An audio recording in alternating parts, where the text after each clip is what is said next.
Bienvenidos, hola queridos amigos, hola a todo el Perú y muchísimas gracias por recibirnos en sus hogares. Este es nuestro consultorio ginecológico y estamos con nuestra especialista, nuestra buena amiga, la doctora Eva Obregón, médico ginecobstetra. Bienvenida, Evita. Gracias, doctor Obregón, por estar acá para tocar un caso que puede convertirse en un problema serio de salud y se refiere a una enfermedad la cual hemos hablado muchas veces, diabetes, pero en este caso una diabetes relacionada al embarazo, una entidad clínica llamada diabetes gestacional. Un tema delicado y le vamos a decir por qué. Bienvenida, Eva, muchas gracias por estar acá. La diabetes gestacional se considera una enfermedad y un problema porque es un alto riesgo obstétrico. Pero para entender esto, nosotras sabemos que cuando una mujer está embarazada, inclusive cuando está sentada y cuando está durmiendo, está trabajando. ¿Por qué? Porque está fabricando un bebé, dándole todos los sustratos necesarios para que ese bebé crezca. Y dentro de eso, el bebé necesita mucha azúcar y hace un proceso tal de que trata de levantar el azúcar en sangre de su mamá para tener mayor abasto. Y normalmente el páncreas de la mamá responde produciendo insulina, manteniendo los niveles de glucosa normales en sangre. Pero en algunas mujeres ese proceso no es efectivo y se produce la diabetes gestacional. Una mujer que era diabética antes de embarazarse no se considera diabetes gestacional. No. La diabetes gestacional generalmente se expresa a partir de las 24 y más aún después de la 28 semana de gestación. O sea, sus análisis de sangre eran absolutamente normales. Normales. ¿Qué sucede cuando hay esta subida brusca a las 22, 24, 26 semanas? ¿Qué es lo que uno tiene que hacer? Porque tengo entendido que al ser un alto riesgo obstétrico hay que parar o poner todas las alarmas.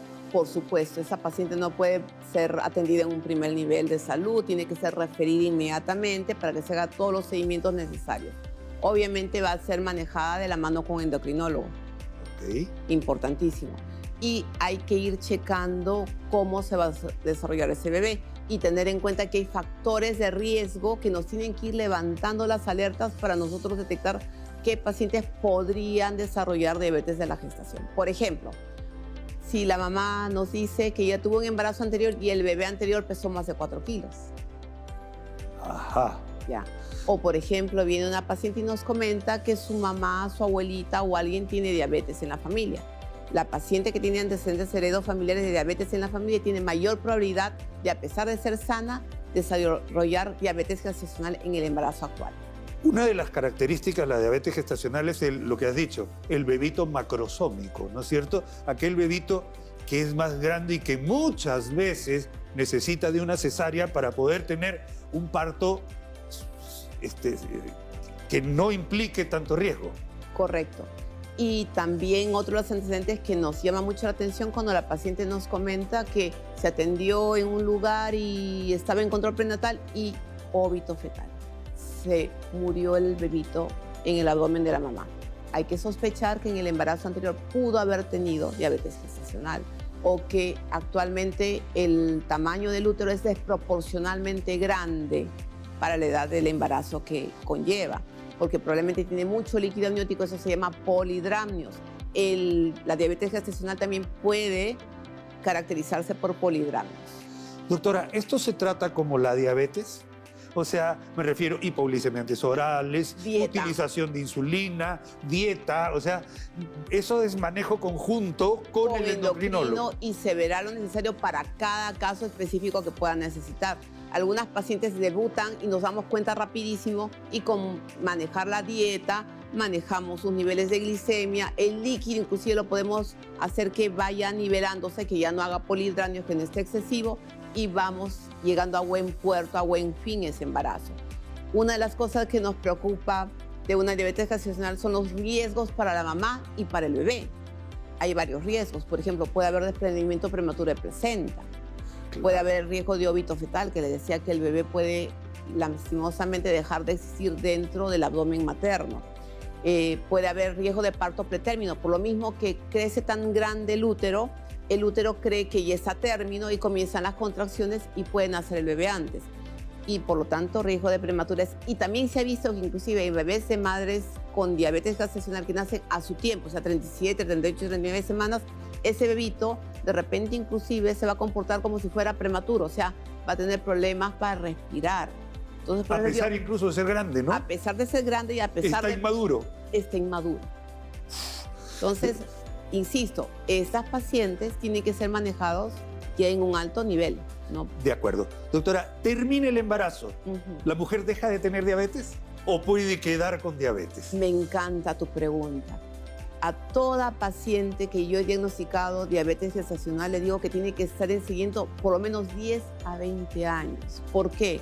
Porque ya está descrito que entre un 25 a un 50% de estas pacientes de diabetes gestacional que reaccionan, entre comillas, a la normalidad, en ese rango pueden desarrollar diabetes express.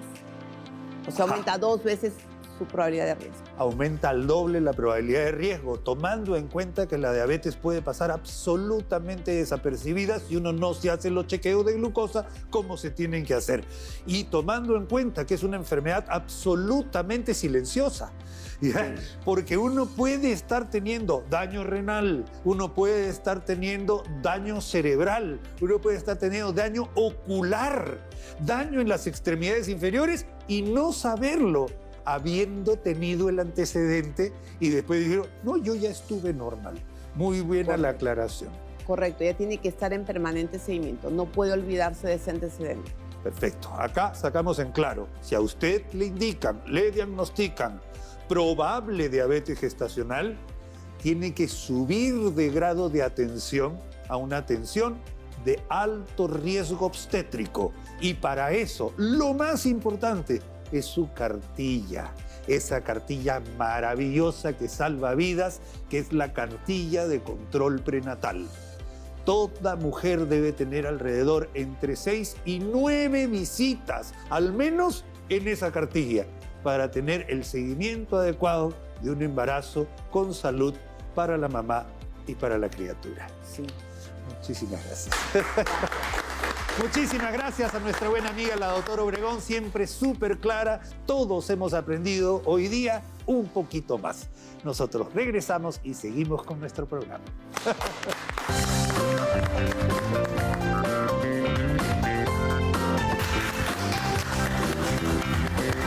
Hola queridos amigos, muchísimas gracias. Gracias por recibirnos en sus hogares a esta hora y gracias por compartir nuestro programa con su familia y sus amigos. Hoy día estamos en nuestro consultorio cardiológico. Amigos, siempre que hablamos en nuestro programa le dedicamos un espacio muy importante, quizás el más importante en nuestro deber de informar, es la prevención y la detección precoz. Son dos cosas en las cuales vamos a basar nuestro programa en la mayoría de las veces. Hemos abarcado temas importantes en las enfermedades cardíacas, enfermedades coronarias, enfermedades entre comillas terminales como la insuficiencia cardíaca, y en todos los casos hemos recalcado la necesidad de que es mucho más fácil y más barato no enfermarse que enfermarse y después curarse. La prevención en las enfermedades cardíacas y la detección precoz de enfermedades cardíacas hacen que uno pueda tener un futuro bastante saludable con respecto a la salud cardiovascular. Hoy día vamos a hablar básicamente cómo prevenir enfermedades al corazón. Bienvenido al doctor Rafael Doig, médico cardiólogo. Lo que he dicho en realidad vale porque además vale, cuando hemos hablado de cáncer de mama hemos hablado exactamente de lo mismo, de la prevención y detección precoz, cuando hablamos de enfermedades como la obesidad, como un montón de cosas, hipertensión, etcétera, etcétera. Básicamente son estilos de vida, condiciones saludables, mentales y físicas, y sobre todo el chequeo médico oportuno. Eso reduce, según tú me has explicado, muchísimo la complejidad que puede llegar a tener una enfermedad al corazón. Sí, es correcto, Tommy. Gracias por la invitación. No es casualidad que las dos principales causas de enfermedad y muerte que aquejan no solamente a la población peruana, sino también a la población mundial, son en primer lugar las enfermedades cardiovasculares y en segundo lugar las enfermedades oncológicas. Y ambas requieren de un posicionamiento básicamente preventivo. Y algo no estamos haciendo bien porque usualmente lo que tenemos en las estadísticas son ejemplos de los estadios avanzados de las enfermedades con las implicancias que tiene el que se usen los servicios de salud para tratar estos estadios avanzados de la enfermedad, ya sea infartos, ya sea necesidad de cirugías complejas en el cáncer y finalmente muerte y discapacidad ocurridas por estas causas. Algo no estamos haciendo bien cuando tenemos esas dos principales causas todavía sin control. Entonces, si tenemos también identificado que la mejor manera de enfrentarlas es desde el punto de vista preventivo, creo que no nos cansemos en seguir insistiendo que hay medidas generales, como ya las has mencionado más de una vez, sobre el buen estilo de vida, la alimentación saludable, el ejercicio continuo, etcétera, etcétera, etcétera, que sumado a los chequeos preventivos por el personal médico, van a terminar teniendo un efecto positivo en controlar estas enfermedades. Yo creo que somos tontos si es que no aprovechamos esta lección que no es de ayer. Son muchos años en los cuales se ha levantado estadística suficiente como para demostrarnos que ese es el camino. Totalmente de acuerdo. Y lo que nos toca en este caso como comunicadores, Rafael, comunicadores además del servicio de salud, que es lo que tratamos de hacer, seríamos tontos también si no reforzáramos esta situación, porque la gente lo ve como normal. Ya sé que tengo que hacer dieta, ya sé que tengo que hacer ejercicio, ya sé que tengo... pero no lo hago. ¿No? Y otra de las cosas es, ya sé que mi papá tuvo un infarto a los 41 años, pero yo tengo miedo de ir al cardiólogo. O mi mamá tuvo cáncer de mama y yo estoy con pánico de que me hagan una biopsia. Entonces, esa cultura de dejadez, ahí es donde tenemos que estar dándole insistiendo. Pero es que todavía no hemos metido en ese raciocinio que tú estás mencionando, que es absolutamente común, culturalmente común, no hemos metido el otro ingrediente que es la calidad de vida que tengo yo, haciéndolo y no haciéndolo. Mi calidad de vida haciéndolo, todas estas actitudes preventivas, es muchísimo mayor. O sea, yo puedo disfrutar mucho más mi vida, hasta puedo renegar mejor, ¿no? Con esta calidad de vida saludable que tiene todas estas medidas a disposición. De exposición. Totalmente de acuerdo. Vamos a repasarlas por enésima vez, queridos amigos. Tome nota, tome lápiz y papel en este instante para poder hacer de esto. Póngalo en la refri, póngalo donde se junta la familia para poder hacer un trabajo concienzudo de todas las personas que habitan y que habitan esa casa para crear costumbre en los niños, porque ahí es donde tenemos que abarcar. Esos niños tienen que salir con el chip ya trabajado y se los tenemos que dar nosotros como adultos dentro de la familia. ¿Cómo prevenir enfermedades al corazón? Lo tenemos nosotros aquí en pantalla. Adelante, señor director. Vamos a ver, por favor. Perfecto. Alimentarse saludablemente. Vamos a ir uno por uno. Perfecto. Nuestro plato, lo hemos dicho, en el Perú es un plato a base de carbohidratos, mitad del plato arroz, papa, camote, un pedazo de proteína y así de ensalada, ¿no es cierto? Eso es el común. Claro que tenemos el ceviche, que es un plato extraordinario, además, pero no comemos ceviche todos los días y al final nuestro plato está mal estructurado. Las verduras tienen que ser la mitad del plato. Y el resto es una buena proteína y un poco de arroz o papa, no las dos cosas. Eso en el fondo, a la larga, lo que nos está dando es más salud y, lo repito, cardiovascular, pero no solo cardiovascular, salud en general. Comer a las horas es otra de las cosas, por ejemplo. lo que estoy haciendo mal últimamente, no almuerzo, no tomo desayuno, y en la noche así. Eso es un error, ¿ya? Ese es un error. No lo digas, mejor ni lo digo, pero es así, ¿ya? Hay que cambiar ese chip. Lo siguiente es mantenerse en estado físico ideal, eso quiere decir ejercicio rutinario. No la pichanguita de los sábados, doctor. No, esa es peligrosísima, peligrosísima. Yo quisiera, antes de que te muevas del primer punto, por favor. Si nosotros hiciéramos el balance energético de lo que nosotros gastamos como energía y lo que necesitamos reponer mediante la alimentación en cuanto a la energía gastada, nosotros deberíamos comer una vez al día, no más. Porque una comida al día no soluciona nuestra necesidad de reponer el gasto que hemos tenido en 24 horas, aún dedicándonos a trabajo forzado físico. O sea, estamos capacitados para. Exacto, pero sucede que comemos 3 y a veces 4 veces al día. Entonces, hay una realidad ahí cultural que tenemos que comenzar a darle vuelta. No digo que comamos una vez al día, hay que comer lo pero necesario. hay que gestionar el tamaño de las porciones. Totalmente de acuerdo. La composición de las mismas. Seguimos, culturalmente vuelvo a hablar, lo cual no quiere decir que esté bien o mal, sino que culturalmente nosotros tenemos una propensión a una comida energética. O sea, tenemos que guardar energía, sobre todo a nivel de la población altoandina, por ejemplo. Es darte energía para el trabajo de pastoreo, para el trabajo de las caminatas, por las distancias, la altura, la menor presión de oxígeno, etcétera, etcétera. Todo eso implica que la dieta esté fundamentalmente la papa, el maíz tostado en la cancha, la oca, etcétera, etcétera. Una serie de fuentes de carbohidratos que no son tan necesarias porque ya no hay que guardar tanta energía, ¿no? Entonces, ahí es donde quiero engancharme con la segunda que has puesto.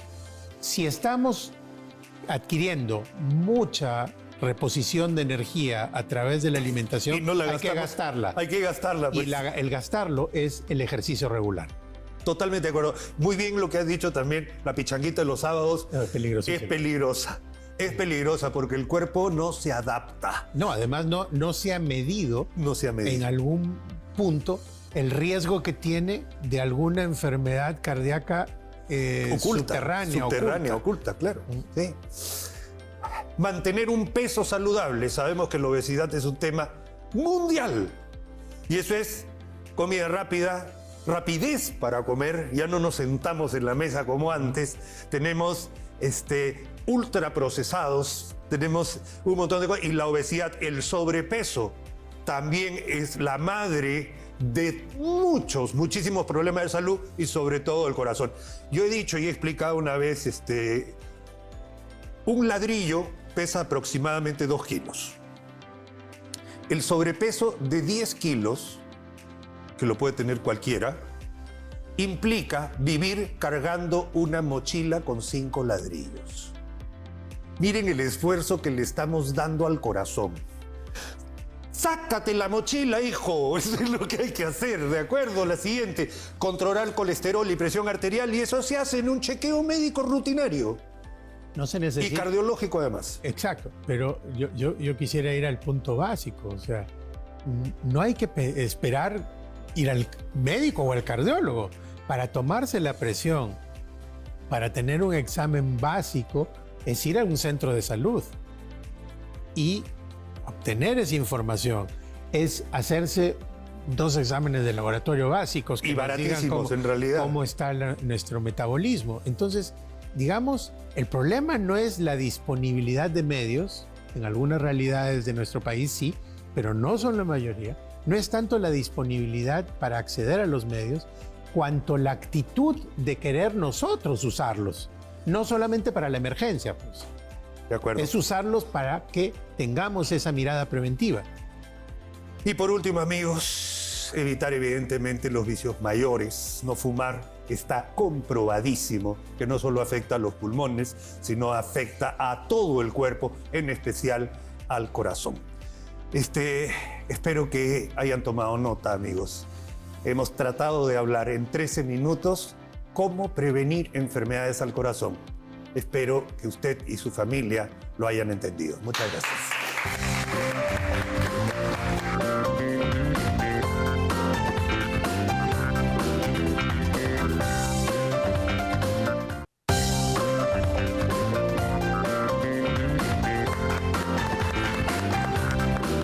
Amigos, ¿cómo están? Muchísimas gracias por recibirnos en sus hogares, muchísimas gracias y hola a todo el Perú. Amigos, vamos a hablar de algo que hemos sugerido muchas veces, teniendo, por ejemplo, 40, 45, 50 años con antecedentes familiares de enfermedades cardíacas tempranas, que el papi de repente murió de infarto cardíaco, el abuelo también, y luego en qué momento chequearse, y lo que hemos dicho siempre es una visita al cardiólogo y un examen especialmente dirigido a ver la cantidad de lípidos, grasas que tenemos en nuestra sangre.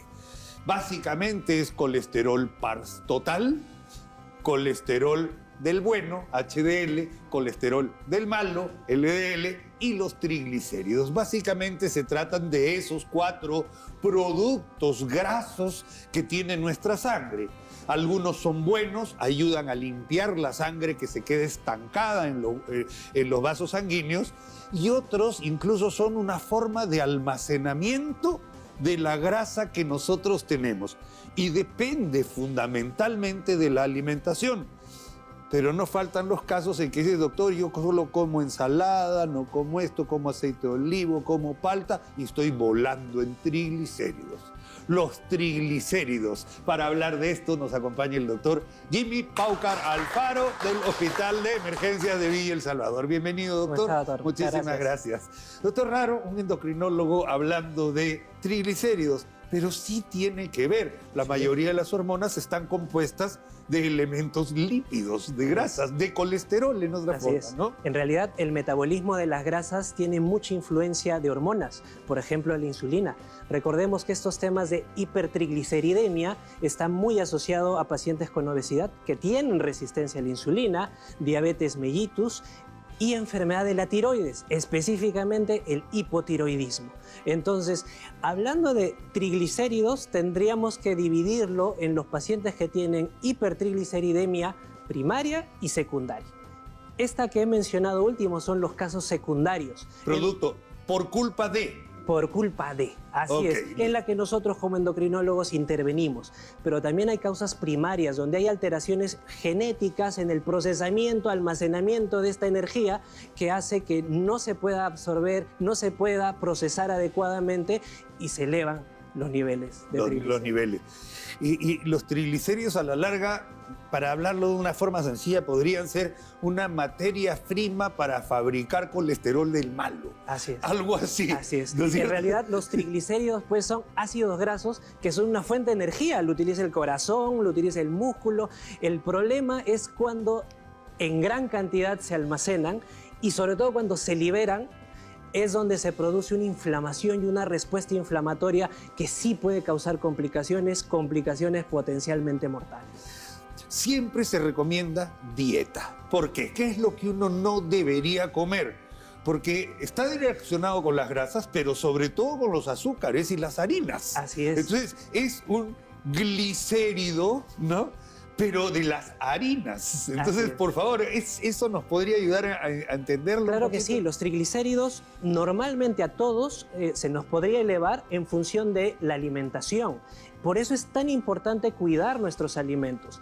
¿Qué cosas elevan los triglicéridos? Y eso nos pasa a todos. Primero, las harinas, sobre todo las harinas ultraprocesadas. Así es. Son las más derivadas que van a producir una gran cantidad de ácidos grasos que se van a acumular como triglicéridos. Gracias a la función del hígado, doctor, hay que decirlo Así es. También. En el hígado es donde En el hígado es donde se hace eso, porque es un gran laboratorio. La energía no utilizada se almacena como triglicéridos en el hígado. Así y luego es botada la sangre. Eso es lo malo. Así es. La otra causa son los azúcares refinados. El azúcar también nos aumentan los niveles de triglicéridos. Y finalmente, alcohol.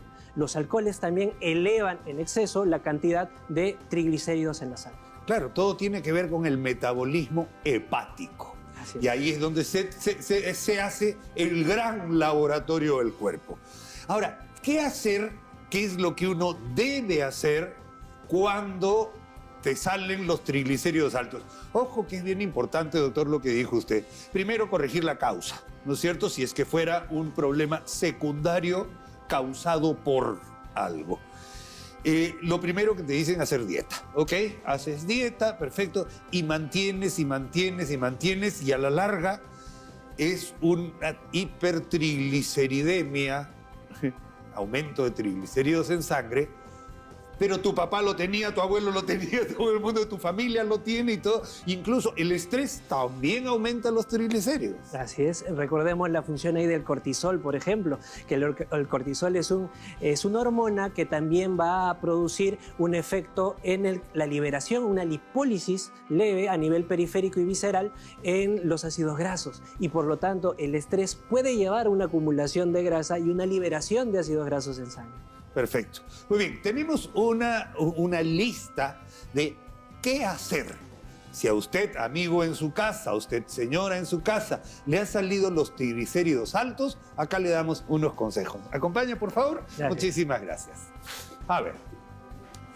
El peso, controlar el peso. Yo digo, más que controlar el peso, sí, porque está directamente relacionado con la obesidad. O sea, muy pocos pacientes que tienen obesidad o sobrepeso tienen los triglicéridos normales. Así es. Entonces es importante acá destacar el factor de la resistencia a la insulina, que está presente en más del 90% de las personas que sufren o que viven con obesidad. Por lo tanto, controlar el peso es parte del tratamiento de la hipertrigliceridemia. Muy bien. Actividad física regular. ¿Por qué? Porque acá elevamos el colesterol bueno además. Y ese colesterol bueno llega a hacer que se combate el colesterol malo. Así es, decimos que es el que limpia las arterias, el que barre este colesterol malo. Recordemos que los triglicéridos son energía acumulada que no se ha usado. Cuando hacemos actividad física, esa energía la podemos usar y eso hace que bajen los niveles de triglicéridos. Doctor, y a mí el otro día me dieron un ejemplo muy simpático, que es, por ejemplo, usted tiene su cadena de bicicleta con una grasa sólida, pegada, y no está dando bien la vuelta. ¿Qué es lo que hace? Le pone una grasa fina, que viene en pomito incluso especial, y le pone y comienza a dar vuelta, ¿no es cierto? Porque ya esa es la labor que hace la grasa buena, el colesterol bueno con respecto al otro. Muy bien.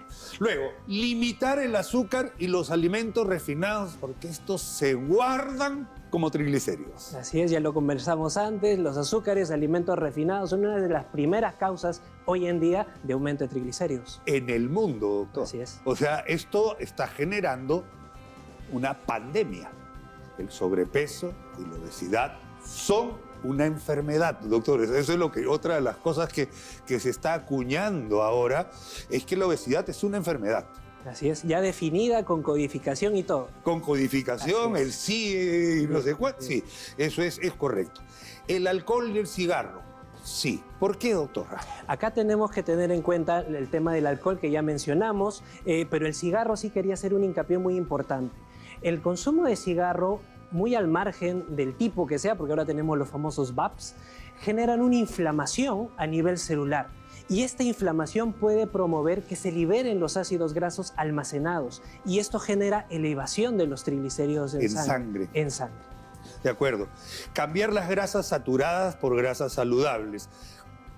¿Qué son una y otra, doctor? Para nuestro público, a la cámara, para decirle directamente ¿qué es una grasa saturada y qué es una grasa saludable? Cuando hablamos de grasas saturadas nos estamos refiriendo principalmente a frituras o grasas procesadas. Cuando hablamos de grasas saludables nos referimos a los aceites en su estado natural, como por ejemplo el aceite de oliva, el aceite de los frutos secos, el aceite de pescado, porque es riquísimo en omega 3 y omega 6, que también nos va a ayudar a combatir estos triglicéridos tan altos y elevados. La palta, las aceitunas, también tienen todo ese tipo que tienen aceite, incluso está saliendo Sacha Inchi, probablemente el mejor aceite del mundo en nivel de antioxidantes y omegas. Y por último, doctor, me acaban de dar el dato que está saliendo aceite de palta. Y eso es una muy buena alternativa para poder hacerlo, porque además dicen, yo no lo he probado todavía, que es sabroso. Vamos a probarlo en algún momento. Agradecemos al doctor Jimmy Paucar Alfaro por acompañarnos a hablar de este tema, que es difícil de conversar. Lo hemos conversado con ustedes y muchísimas gracias por escucharnos. Regresamos con más de nuestro programa enseguida. ¿Vale?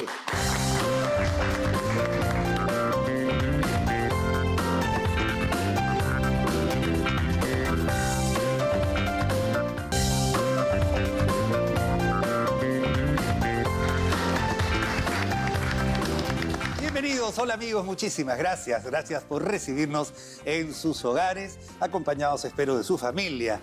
Nosotros, en esta oportunidad, estamos en el consultorio gastroenterológico.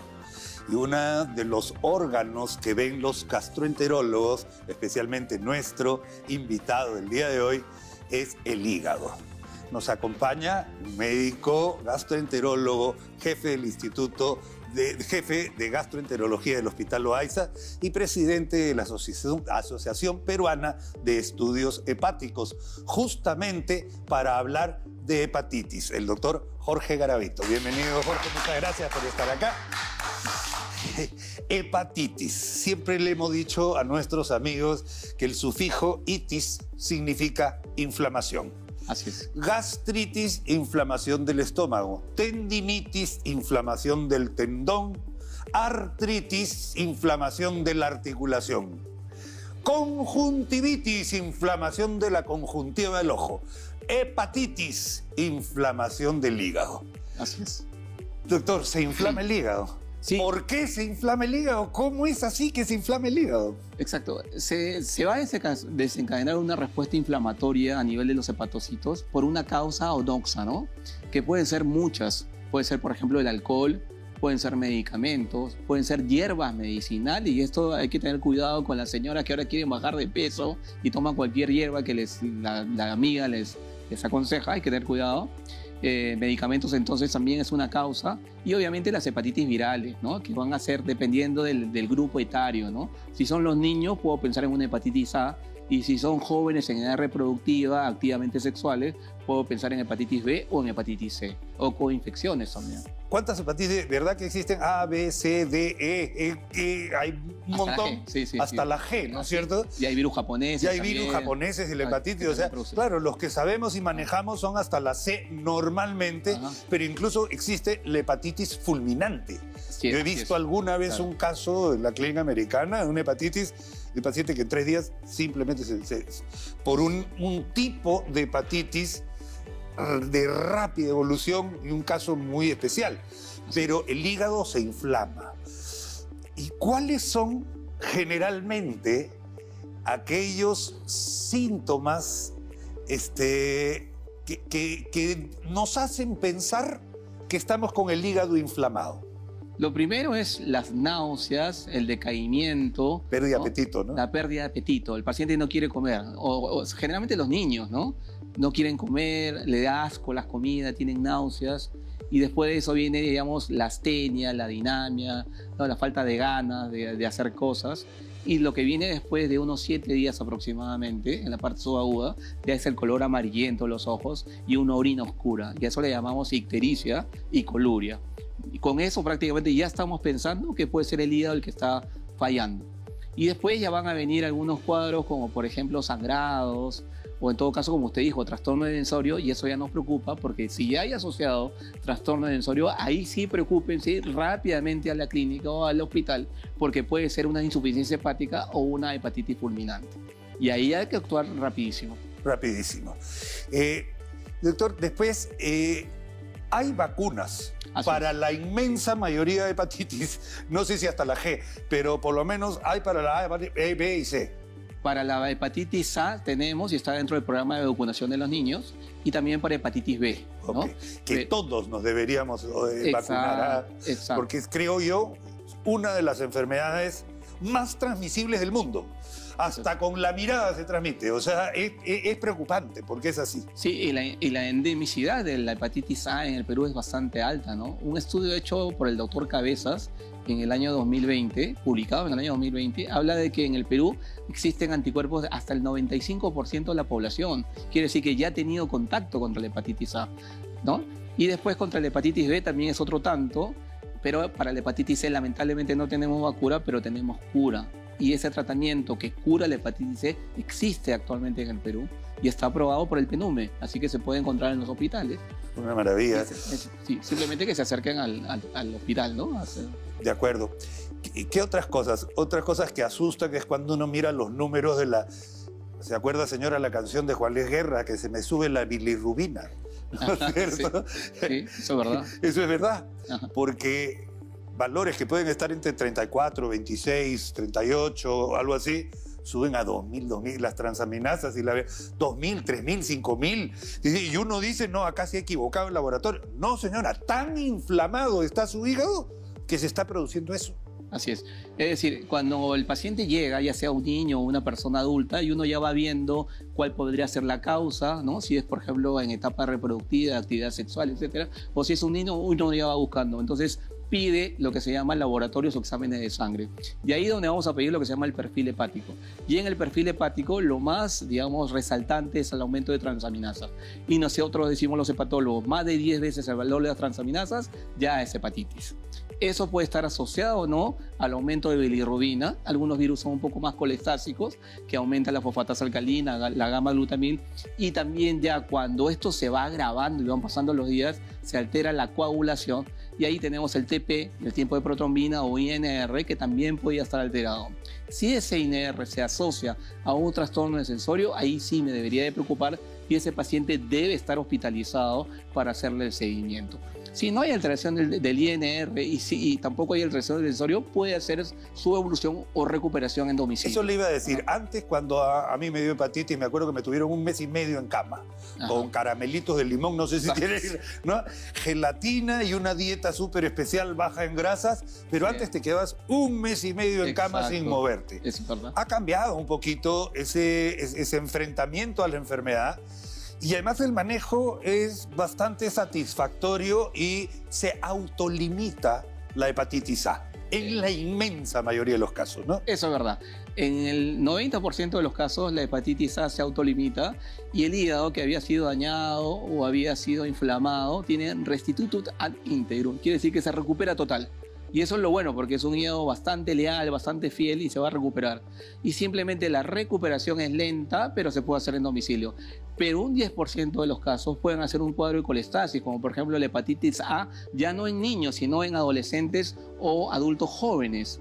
Por ejemplo, ha pasado de gente que no ha sido vacunada o que viene de otros lugares extranjeros que vienen a trabajar al Perú y son jóvenes y se contagian en la hepatitis A en el Perú, hacen cuadros de larga duración y son cuadros colestásicos. Entonces ya son cuadros atípicos que pueden pasar con la hepatitis A y un pequeño porcentaje, tanto de niños como adultos, puede llegar a la insuficiencia hepática o a la falla fulminante. Y lo mismo para la hepatitis B y para la hepatitis C. Un pequeño porcentaje hacen cuadros colestásicos, que no es lo común, pero que obviamente van a agravar el cuadro y es donde el médico tiene que estar mirando cuál es la evolución. Pero en todos los casos, restituto ad integrum cuando es agudo. Y decimos agudo cuando es menos de 6 meses. Si es más de 6 meses que persiste el aumento de transaminasa, estamos hablando ya de una hepatitis crónica. Y ahí sí el cuadro se ensombrece y cambia el pronóstico. Doctor, ¿el hígado duele? Bueno, cuando hay una hepatitis, al distenderse el hígado, al agrandarse porque se va a inflamar y va a crecer, va a chocar contra la cápsula de Gleason, que es la que lo recubre. En realidad el tejido hepático no duele. El tejido hepático no duele, claro. Pero tiene un forro, una Exacto. cápsula en la cual está el hígado, que cuando se estira, porque el hígado crece, ahí duele. Ahí va a comenzar a doler, exacto. Entonces sí puede haber como parte de la clínica un poco de dolor a nivel del hipocondrio derecho, que es el lado derecho del abdomen. Y un crecimiento hepático que se mide con traveses de dedo justo por debajo de la reborde costilla, costal. Ajá, del claro. reborde costal, ¿no? Yo digo, más de 4 dedos ya me preocupa un poquito, Sí. porque si sientes tu borde hepático acá, primero que casi ni debería sentirse, pero cuando se siente y se palpa, Sí. yo digo, médico joven, a parar la oreja, porque por ahí también pueden venir las cosas. Doctor, otra última cosita para terminar. Esto viene por oleadas, la hepatitis, además, especialmente cuando parte de los nidos y de los colegios. De los colegios. Porque es una enfermedad viral y altamente contagiosa. Eso básicamente es algo que también son ondas de hepatitis y, como bien dice, una enfermedad sumamente frecuente. ¿Usted ha tenido hepatitis A? Sí, claro, de niño. Yo también, de niño. Y acá claro. hacemos un screening, también un montón de gente, casi todos acá han tenido. Y es algo que ya es parte de nuestra inmunidad, ¿no es cierto? Exacto. Y como usted dice, hay que llamar, digamos, a la comunidad para decirle que tengan cuidado, sobre todo en verano, ¿no? Que se descomponen los alimentos rápidos, hay que tener una buena higiene de manos. En los niños es un poco complicado tener una buena higiene de manos antes de comer, ¿no? Y obviamente después de comer, entonces hay que estar atrás de ahí porque ahí es donde comienzan los casos, digamos, aislados de hepatitis que después se hacen como epidemias, ¿no? De acuerdo. Hay que tener cuidado. Doctor Jorge Garavito, ha sido un gran placer tenerlo acá en el programa, además hablando de un tema tan sensible, tan importante y que ha estado presente en muchísimos hogares de nuestro país para tranquilizar a la población. Tenemos vacuna, tenemos tratamiento, tenemos manejo, hay formas, pero usted tiene que acudir al especialista adecuado. Puede iniciar con un médico clínico general, luego un médico gastroenterólogo, el gastroenterólogo lo derivará a un médico especialista, pero póngase en manos de su hospital y de su posta cercana. Muy amable, doctor Garavito. Muchísimas gracias por haber estado con nosotros y muchísimas gracias, queridos amigos, a ustedes por su gentil atención.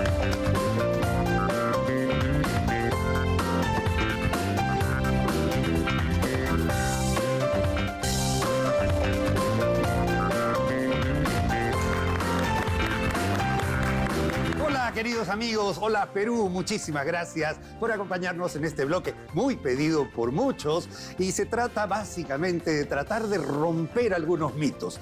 Esos mitos, esas costumbres que van de forma hereditaria, probablemente el secreto de la abuelita, y luego comienza a convertirse en ciencia popular. Vamos a tratar, siempre aclarando que desde nuestro punto de vista, ya que no nos consideramos por mucho ni por poco dueños de la verdad, nuestra opinión acerca de rompiendo mitos en nuestro país. Vamos a ver, adelante con el primer mito, queridos amigos. Vamos a ver, adelante. Si se truenan los dedos, ¿dañarán tus articulaciones? La respuesta es, ¿será verdad? ¿Será mentira? No, la respuesta es sí. Digamos que un daño inmediato no va a ocasionar, pero el hecho de forzarse las articulaciones de manera brusca, de manera digamos, rutinaria, además, porque este es un defecto que se hace costumbre. Y lo digo porque yo a veces tengo ese defecto, sobre todo por las noches, ¿no? Comienzas a sacarte conejos y ese tipo de cosas, cuando te da una sensación como de alivio, entre comillas. Pero como se hace una rutina, se hace una costumbre, esa costumbre a la larga sí puede gastar el cartílago interarticular, produciendo a la larga un cuadro de artrosis. Claro, hay personas que tienen lo que se llama rigidez matutina. Y ojo con ese signo, porque es un signo importante con respecto a lo que podría ser eventualmente artritis reumatoide. Es una rigidez de manos, de dedos, incluso de rodillas, que conforme va pasando el tiempo se van soltando porque van entrando en calor los músculos. Pero el hecho de tener como costumbre tronarse los dedos, sacar, incluso he visto gente que lo hace del cuello, es peligroso, peligroso, o sea, de hecho es peligroso. Eso no se debe hacer. Yo no lo considero un mito. Es verdad, te puede dañar las articulaciones. Siguiente, por favor, adelante. No consuma cítricos luego de tomar leche porque se corta. Este mito, según mi real saber y entender, es falso. Básicamente porque es feo, pues. Después de la leche no vas a tomar un jugo de naranja. O sea, yo lo tomo por ese lado. Claro, o sea, claro, el juguito se toma primero, pero no es que a la hora de mezclarse se va a cortar la leche dentro del estómago. Eso no es verdad. Nosotros dentro de nuestro estómago tenemos una gran cantidad de ácido clorhídrico que equivale a 1500 juguitos de naranja. O sea, no es eso. La leche se va a cortar de todas maneras en nuestro estómago.